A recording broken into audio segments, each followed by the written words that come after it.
It's been a fascinating weekend of Premier League football.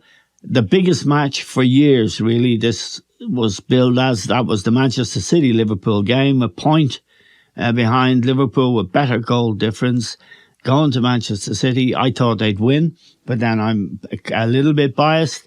But, well, to find out what my guests think will be fascinating today, and I'm joined by Liam Brady and John Giles to discuss the weekend's football, including a seriously disappointing home defeat for Arsenal by Brighton. Liam, let me ask you about the Manchester City-Liverpool game.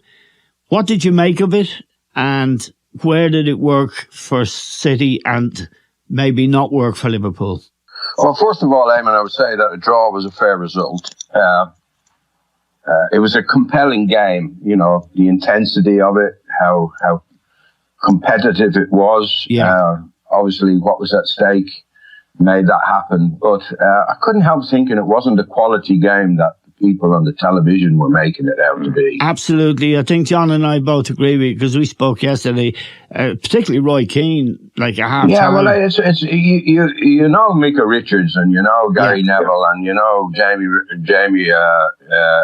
Carragher. I don't have always pushed the Sky business, you know. Yeah. You know, what a great product we have and things like that. It was not like Roy Keane to buy into it. And yet he did yesterday, you know. He did, yeah. So if you analyse the game, it was littered with mistakes. The goals were all avoidable. You know, I wonder if that guy who is complaining about us criticising Liverpool for pushing up might change his mind this morning. Because they were very, very lucky to get away with the Sterling goal, and they conceded one when Trent Alexander was pushing out as well. Yeah, and he pushed out for that second Manchester City goal. No, I thought it was a great watch, Eamon, but it wasn't great on the quality. I don't know what you think. No, I totally agree with everything that you said. And John, we spoke during the game and we spoke afterwards, and I thought it was a poor game, actually. I thought City killed them, to be honest. But more importantly, people want to know what you think, John. Well, yeah, I'd say Liam summed it all up, Eamon. Yeah. Really. Yeah. It was an exciting game because of the goals. Yes. But not a quality game if you look at the goals and the manner in which they were given away. Yeah. Now, before the match, I fancied Liverpool very strongly. I don't have a bet, as you know, but I was encouraging one of my kids to have a bet. And I thought over the 90 minutes, City deserved to win. Yeah. Without them playing particularly well. There was a lot of mistakes in it. It was an exciting game. I didn't listen to the post-match television, Eamon, because it gets on my nerves at times. Yeah. But I was very surprised to hear that Roy Keane thought it was a great game. You know, it was a classic. I don't know if he said that, but it was a great game. He was on about, John, if I could come in there, he was on about the quality of the game, of the game. Yes. I couldn't agree with it at all because I thought it was littered with mistakes, and you were saying the same thing. Yeah, and I totally agree. It was at half time he said it, Liam. He was asked after 45 minutes. After 45 minutes, I thought this isn't great stuff from two teams I consider to be the best in Europe and undoubtedly the best in the Premier League. And it was at half time and then again afterwards. Now, as Liam says, John, you'd expect certain pundits or analysts to say, you know, to bum it up. After all, it was a coup for Sky that they had it. And yet, the truth of it was, well, let's get into the bones of it. Liverpool's high line and Liverpool's ability to defend. Let's just look at that first. I mean, City could have scored 5 or 6, John, easily. Yeah. And the high line and the lack of discipline really was the truth of it. And the previous week, Liverpool played Watford at Anfield, John. Watford had 2 great chances. We've seen teams go there for the last 2 months, and although they're on a 10-game unbeaten run, pretty ordinary sides have opened them up at will, and City did that yesterday too. Yeah, well, Alisson is a great goalkeeper, Eamon. You know, your lad that wrote in last week was citing the stats. But what he wasn't taken into consideration, really, was the amount of saves that Alisson made. Yep. Now, people could say, well, he's the goalkeeper, he's expected to do that. But you can't keep giving up chances and expect the goalkeeper to make save after save. And he made a big one yesterday before there were any goals. Before the match, before there was a score. So you can't afford to do that when you're playing against the better teams, or teams on certain days will take advantage of that. But overall, I mean, I thought City deserved to win it. But just about, because, we saw at the end, Maris had a great chance after making a good breakthrough and a good ball from De Bruyne to put him through. But they weren't great defending either. No, they weren't. City. They just weren't. So if you look at it, the game, in a way that you want quality and you want quality goals, that didn't happen. We got goals, which makes it exciting. There's no doubt about it. And there's goals in the game. But I think if you're looking at the quality of it, I couldn't honestly say it was a great quality game. It was a very important game, as we know. You'd have to watch every minute of it. I thought City, on the balance, deserved to win it, but only just. But that's the way I saw it. I mean, but for Roy Keane and the panel, Eamon, that's okay. They're entitled to their opinion. I mean, I think that we three now agreed. We didn't think it was a great quality game, but that's up to them, you know? Oh, absolutely. Now, Liam, let me just ask you about the way City did it. I think if you look at Liverpool's first goal rather, Robertson got down the left, lovely cross in, Alexander-Arnold far post, cushioned the ball beautifully, and Jota scored. Liverpool's threats are always, that's their threat. Salah, Alexander-Arnold getting wide, Robertson and Mane on the left. But I thought over the 90 minutes, City blocked that lane off. And that was the only time I can remember Robertson getting there and Alexander-Arnold being at the far post or anybody. And blocking that up leaves more responsibility in Liverpool's midfield players to be creative, and they weren't. No. I think we had a word off air a couple of weeks ago, Eamon, about Thiago. He hit a great ball for Liverpool's first goal. I don't remember his contribution much in the game after that. He was better than Fabinho. Sorry, go ahead. I thought Fabinho and Henderson were poor, and I love Henderson, and Fabinho's been a very good signing. I thought De Bruyne was very good. And, yes. John is saying that City deserved, and probably on chances they did. Mahrez, as he mentioned, had a great chance. It was a great ball from De Bruyne to him. City probably had more quality going forward than Liverpool. Liverpool kind of sporadically. They didn't play as well as they can. But all the goals were down to mistakes. Bernardo Silva's header leading up to that equaliser for City, or equaliser for Liverpool, the first goal was a really poor header. Yeah. And then the goalkeeper Edison, I thought he could have done better. All the goals were down to mistakes. Yeah. Liverpool weren't ready for the free kick in the quick free kick in the first couple of minutes. Trent Alexander-Arnold pushing out. Why didn't they just defend the line there? Why didn't they just sit in the box and defend when the ball came over the top into Jesus? He's pushing out. They're all pushing out. Why don't you just sit on the penalty spot, and say, well, what are you going to do now? They're all big lads and things like that. But pushing out when people have quality of the passing, like De Bruyne and Bernardo Silva, they can open you up. And they did. I don't understand that. And they did, yeah. And then Walker for City's equaliser, Mane's goal. He's pushing out. He's not marking his man properly. Yeah. So, that's why I would have disagreed with what the people in Sky were saying, that it was, one of the all-time great games, and it wasn't. It was lacking in quality. There was lots of mistakes, but it was compelling and it was intense and it was very, very watchable. Don't get me wrong, for what was at stake, but it wasn't a quality game. Yeah, let me ask both of you, John. I'll start with you. Trent Alexander-Arnold. He's a fantastic footballer. He's exciting. He's like a Brazilian. He does amazing things. He's made more assists for goals this season than anyone else, but he's woeful at defending. And I mean, that goal where Jesus got in front of him, it was City's second goal. He was caught, but he really looked bewildered at time. He doesn't know what positions to take up. You could hardly call him a defender. And I just put it in this context. Gareth Southgate has been criticised severely for not playing him in the England team. And in the back of my mind, sometimes I agree with that. But in the front of my mind, I can see why. Yeah, he doesn't defend, Eamon. I mean, his main asset to the Liverpool team is attacking and making goals. And he's brilliant at it. I mean, his distribution... Yeah. And he's picking out the pass, and that is absolutely amazing. That's why he get all the assists.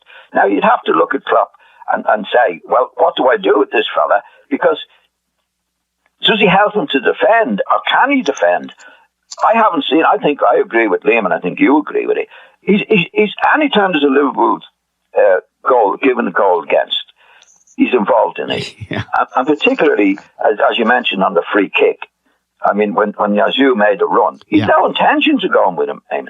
No, he's going the other way. Well, and even the first goal, Eamon, that Brady scored, he was no great shakes for that to try and get a block in. No, him and centre half. Yeah, they still do. I know they could have made a better effort to get the block on it, but he doesn't have any intention, Alexander, of doing that.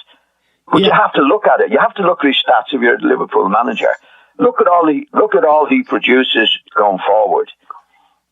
Now, I wouldn't do it. I'd rather see the fullbacks defending. If I was picking two fullbacks for Liverpool, I'd have two Robertsons in it rather than two Alexanders in it, because I think you need to defend. But that's my take on it. But there again, he does create. He was involved in the first goal. But I think if you have a defender, I think Robertson makes his fair share of goals, not like Alexander. But I think there's a price to be paid for the work that Alexander does going forward, Eamon. Now, Liam, I'd like to ask you the same question. What would you do with this great player? And he is a great player in an attacking sense. He's like Dani Alves. Remember those great Brazilian fullbacks that would be, so gifted, such beautiful passes of the ball, and yet he is a liability in a match like yesterday, and was a liability. He's a ball watcher, Eamon. He's watching the ball. He's losing the guy, whether he comes inside him or goes outside him, like Jesus did yesterday. Yeah. He needs a lot more coaching, but I actually don't think Klopp's tactic of pushing out is helping them. No, it's not. It's crazy. They were looking at Jesus whether he was offside or not. Alexander was playing him on, but also the Liverpool central defenders were behind him, at least one of them. Yeah. So they're not doing it properly, and they'll get caught out against the quality teams, which they did yesterday, because these guys like De Bruyne, like the Bernardo Silva, they have the ability to put the ball exactly where it should go. Yes. But Trent Alexander is a ball watcher. He needs coaching. He's got to look at the ball and he got to see his man and make his decision accordingly. He gets done so many times with people sneaking in behind him or coming across him. But then again, it's like what John says, what he gives you going forward, does that outweigh his weaknesses at the back? And I'm sure Liverpool supporters would say it does. Compellingly, it does, because he makes so many goals. He scores his fair share of goals. And maybe, compared to the mistakes he gives away, the goals he gives away, he's in credit, Eamon. Right, and I totally agree with that. I'll ask you and John, if you were Gareth Southgate, Liam, would you play him? I think you would, yeah. I think you would. He gives you, what he gives you going forward. You might have to find a position for him, maybe as a wing back or something like that. Gareth Southgate has played three at the back and wing backs. Yeah. And he's definitely got loads more quality than Kyle Walker, going forward on the ball. His crossing ability is second to none. it's a difficult job managing England at any time because of the expectation. But in my opinion, I think he should be in the team. John? No, I wouldn't agree with that, Eamon. I think he's like playing for Liverpool, Eamon. They're on top most of the time. Yes. And he doesn't have to defend so much. But when he comes against a top team like City yesterday, I think you're always going to be exposed if you're in that particular position. So if England are playing against a team that they expect to beat and they're going to be going forward, yeah, I definitely would pick him. But I'd be very, very wary when you see the fullbacks that England actually have. They've got about 3 or 4 really good fullbacks. And I think my take on football is that defenders, first of all, you pick them as defenders, Simon. That's what they do. Yeah. And if you get a play from them coming on the overlap and making goals at the right time, that's good. But I'd rather go for a defender, as I said. But Robertson, I'd go with 2 Robertsons rather than 2 Alexanders. And certainly what I see in the England team, certainly if they're playing against inferior opposition, I would take a chance on Alexander and what he does going forward. But most of the time, I wouldn't. Right. Let's move on now to a team that has dramatically improved. Liam, Antonio Conte, we know how much he's won and what a terrific coach he appears to be. Great would be the right word to describe him. He's done a real job at Tottenham. They went to Aston Villa, they won 4-0, and Villa had a right go at them for half an hour, but in the end they killed them. He's done a real job there. They're no longer Spursy now. As I can describe them. Yeah, well, they defending better because they're getting lots of bodies back behind the ball. It's Conte style. It's an Italian style. Get people behind the ball, and they've become a counter-attacking team. And of course, they've got Harry Kane who can drop deep and then play runners in either with flick-ons with the head or getting the ball down and switching the play. And in Song and Kudryashvili. They've got 2 willing lads who can run and they can also finish. I thought Loris did his job. I know the goalkeeper is there to save, but he played brilliantly in the first half. Villa had a number of chances, but he kept them out. And then Tottenham, as much as Villa tried to attack, Tottenham hit them on the break. And they're very organised now. And you have to say, Conte's 2 signings at the Christmas period, the window, have vastly improved that Spurs midfield. 2 Italians, Betancourt and the Kudryashvili.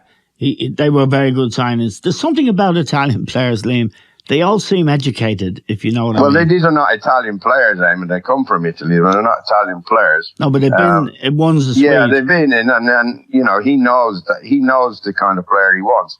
But if ever Daniel Levy needed proof that he should give Conte the money to spend, those 2 players are a great example of it, because they vastly, Spurs were in trouble in and around the Christmas time. They were stuttering and things like that, and he's brought those 2 players in, and they made a vast difference to the team. And Spurs now look, unfortunately, because of Arsenal's poor results in the last 2 games, Spurs now look favourites to finish in that 4th position. Yeah, which is a lot of money and a lot of kudos for the club if that happens. John, Eric Dyer is a player that you've been on his case for about 10 years. He was a midfield player, big strapping lad, but useless in your opinion and in mine as well. He's now playing in the back 4 for Conte, and he's playing well. Yeah, well, they're all playing well, Eamon. I mean, the Spurs have a manager now. Yeah. Have a manager, and you can see, like, from the time he's come into now, there's a huge improvement in it. Yeah. And that's what good managers do, Eamon. Yeah. Now, he hasn't spent a lot of money. He spent a few bob, all right, and those lads you're talking about. They're really, really good. And it is a lesson to the Mr. Levy there, to let him be in charge of what needs to come into the club. Yeah. But they're looking like a team now, Eamon. They're chasing back. They got away with it in the first half. There's no doubt about it. Yeah. Liam says the goalkeeper was absolutely brilliant. They could have been 2 or 3 down. Could have been at half time. But they certainly made the most of it in the second half. And definitely talking about Conte, since he's come in, they've got better and better and better, Eamon. Yeah. And that's putting things right. No manager can do it overnight. But over a period of time, he gets the players in that he wants. He sees the players.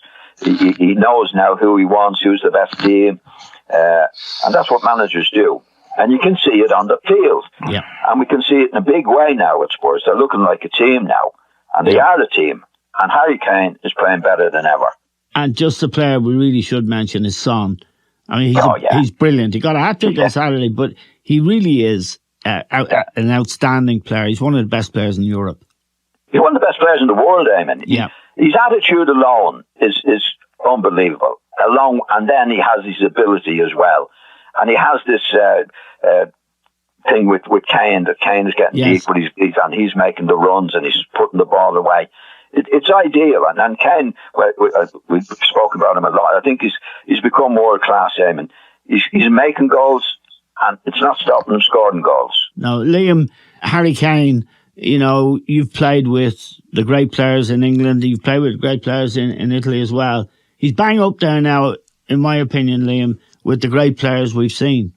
Well, he has been for a few years, Eamon, and I think he's adapted his game now. He comes deeper. He's got great vision for a centre forward. You don't often see players who can, get people in as easily as does. He really delivers a beautiful pass.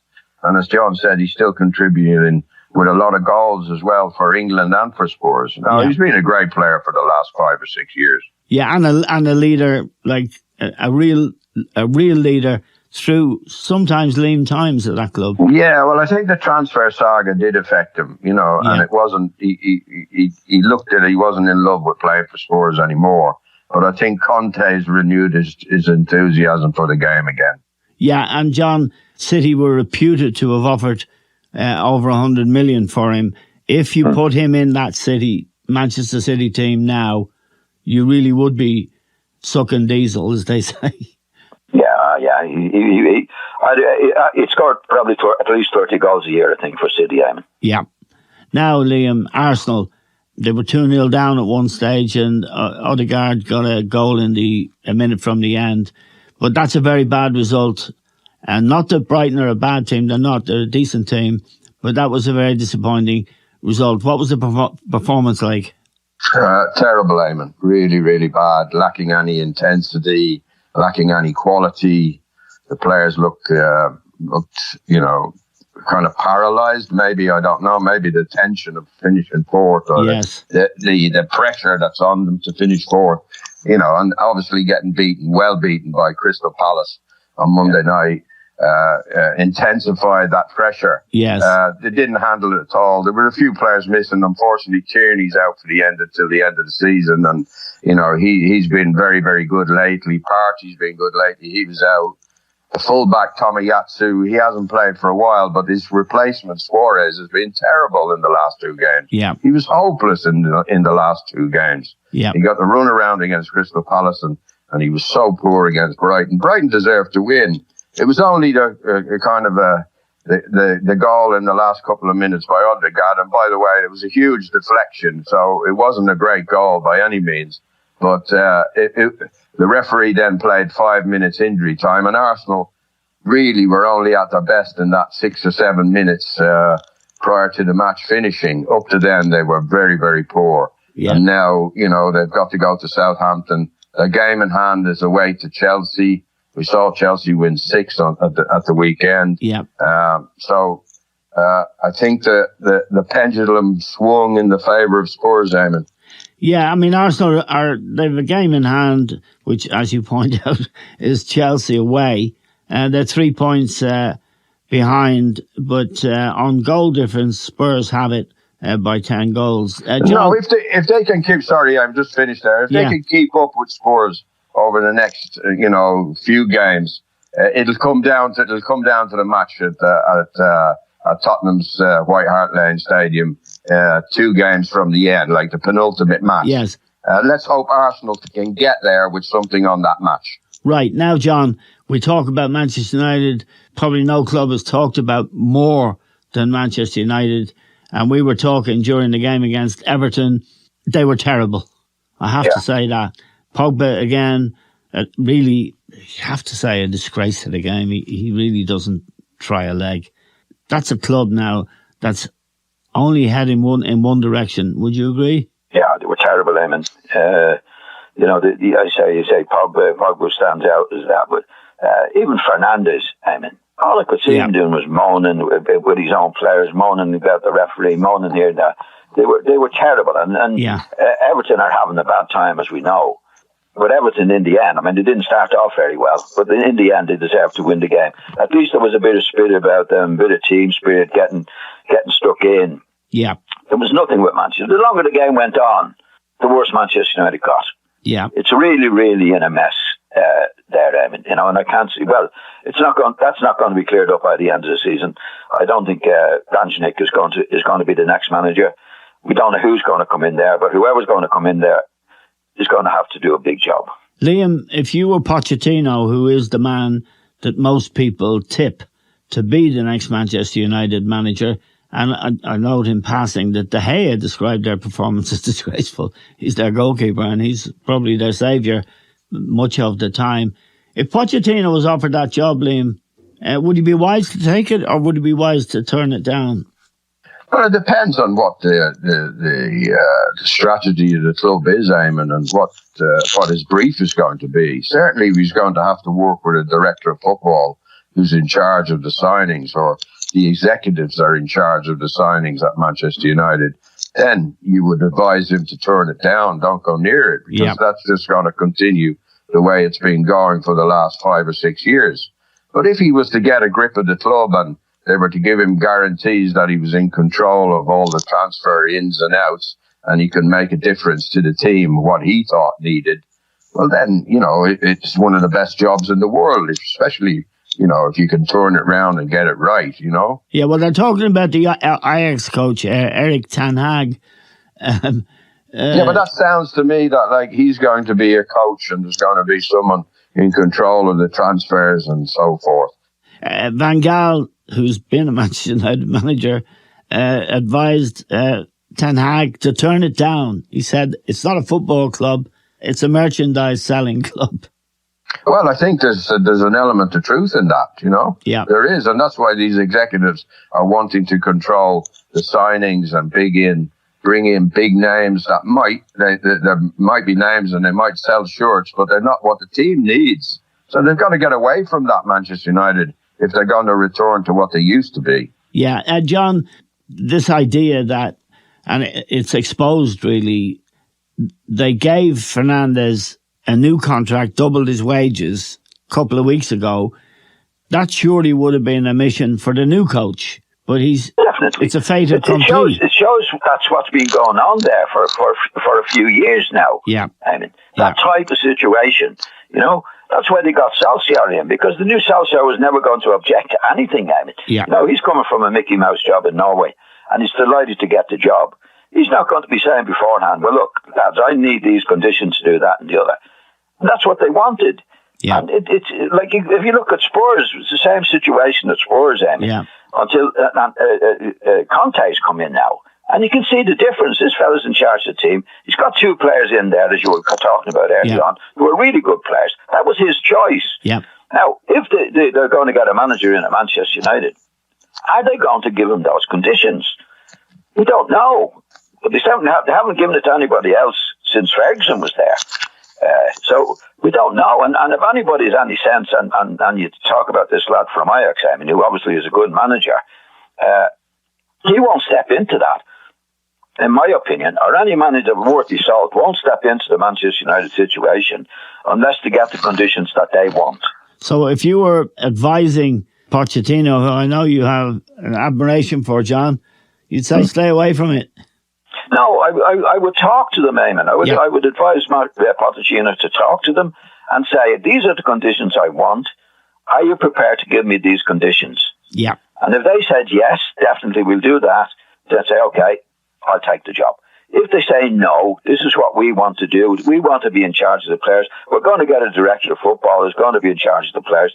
Then if Pochettino has any sense, he'd say no, because if you dependent on the director of football, which is their director of football, he's going to get the players in, and the people who have the influence there, because they've got him in, he's working for them. Yep. Right? So they'll finish up making the same decisions. Yeah. Now, so if Pochettino, he's an independent guy. If I think anybody worth the salt is told, no, we can't give you those conditions, forget about it. And they will get somebody in who will go with those conditions, and they'll be in a mess again. Yeah, well, for what it's worth, I'll just quickly go to you, Liam. We've seen Arsenal diminished as a club since Arsene Wenger left, and in the end, I don't think Wenger even was probably making decisions. It is possible for a great club, and yesterday's Man City-Liverpool game reminded me of the great Arsenal-Manchester United games that we saw in the past, Vieira, Keane and all of that. A great club can slide down that Premier League now into almost obscurity. Yeah, well, it can happen, Eamon. You know, John has been beating the drum about this a long, long time, that Yes. the manager needs to be in control of all matters, all football matters at the club, you know? Yeah. And, you know, unless they get to find a manager like that. You know, we've gone on about Conte. I don't think they picked Conte because they didn't like the style of football. He didn't. That's he right. Didn't, Well, yeah, they he said didn't. that. He wasn't. Yeah, he wasn't a Manchester United, you know, kind of manager to play open attacking football. I bet they wish they had appointed him now. They've been like 4 years treading water, really, haven't they? You know, they have, yeah. Well, yeah. So longer. Yeah. Liam, So Liam, can I just interrupt you there? What they said in the paper recently, some of the directors, that the players they had at Manchester United didn't suit Conte. You know, the opposite way around. Like, instead of getting Conte in to make the most of the players that they have in the way that he wanted them to do, you know, well, they just didn't want them. Anyway, let's put it that way. Just a final point on Man U. I mean, they paid Ronaldo 20 million for his year's work, apparently, but they made 85 million on shirt sales in the first 2 months that he was there. John, a final question to you about Leeds. A big result away to Watford. They needed to win it. They won it. They're not quite out of the woods yet, but they're almost okay. Well, they're getting there, Eamon. Yeah. Definitely. It was a big, like the teams down there at the moment, it was a big game for Leeds. And, you know, Watford are down there, as we know. They seem to be odds on to go down. But they took advantage of that, and they're getting a bit of breathing space, Eamon. Okay. At the moment, anyway. Yeah, which is great for them. Okay. John and Liam, we're grateful to both of you. Thank you very much, John Giles and Liam Brady.